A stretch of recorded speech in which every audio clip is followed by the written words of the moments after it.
Selamat datang di channel Atea Tim. Kali ini saya akan membahas tentang karakter seseorang.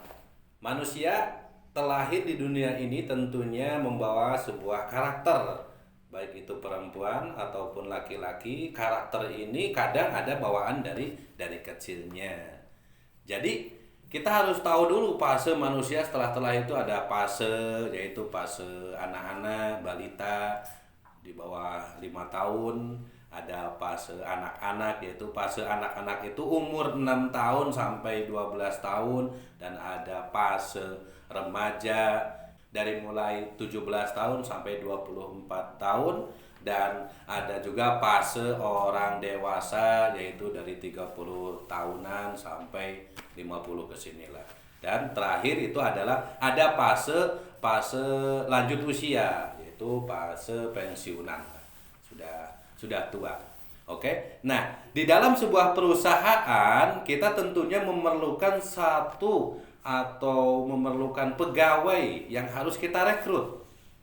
Dan bagaimana caranya sebelum kita merekrut orang-orang tersebut atau pegawai tersebut, tentunya kita harus tahu dulu karakternya. Untuk mengetahui karakter seseorang sebelum kerja di kita, maka ada beberapa hal yang penting yang harus kita ketahui. Yang pertama, kita harus tahu dulu, yang pertama adalah riwayat hidupnya.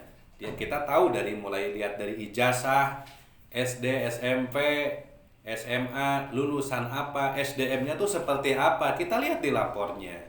Yang kedua, kita bisa melihat karakter seseorang itu dari pergaulannya. Kita harus tahu dulu pergaulannya. Kalau teman-temannya bergaulnya begitu, pasti karakternya begitu. Kalau bergaulnya begini, pasti begini. Tidaknya kita bisa menyimpulkan orang ini tuh kayak gimana. Oke. Selanjutnya yaitu kita bisa membaca karakter dari sikap seseorang atau bisa disebut dengan akhlak seseorang. Baik itu dari gaya bicara, gaya pergerakan, perilaku, dan bicara dan pergerakan dan perilaku itu akan menunjukkan kita bahwa kita itu akan tahu bahwa seseorang itu karakternya seperti itu. Karakter adalah sifat atau perilaku yang mencerminkan dirinya itu nanti seperti apa. Ya, diantaranya kalau dia marah itu mata belotot atau suaranya keras. Nah, orang-orang semacam ini sebenarnya orang di dalam perusahaan itu tidak cocok masuk ke perusahaan itu.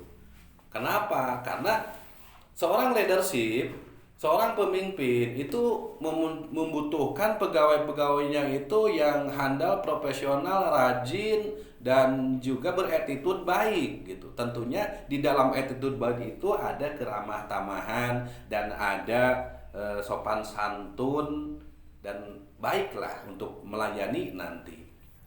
Karena seorang leadership itu adalah pemimpin dari bawahannya.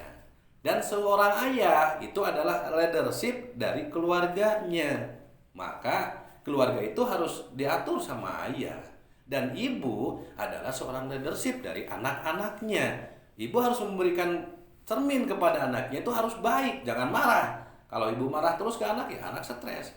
Dan anak yang paling besar itu adalah leadership dari adik-adiknya gitu. Nah, jadi kita harus paham dulu mana yang harus kita ucapkan, baik itu atau keras atau gimana, itu kita harus tahu dulu masa fase anak atau fase dewasa atau fase orang tua, kita harus tahu.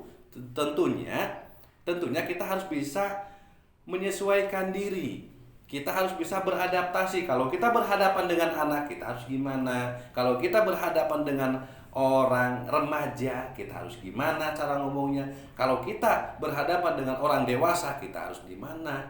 Dan kita kalau berhadapan dengan orang tua harus gimana? Dan beda lagi dengan klien lain.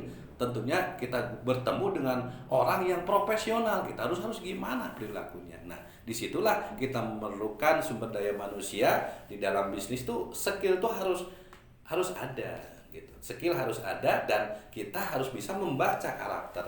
Dengan membaca karakter itu, maka kita bisa merekrut orang-orang tersebut yang bagus, yang hebat-hebat, yang handal-handal untuk memajukan usaha kita. Saya yakin kalau kita merekrut tim yang handal, yang beretitude, bukan hanya skill, maka usaha kita akan maju terus melambung tinggi. Oke, salam dari saya At ya, mudah-mudahan bermanfaat. Terima kasih pada semuanya.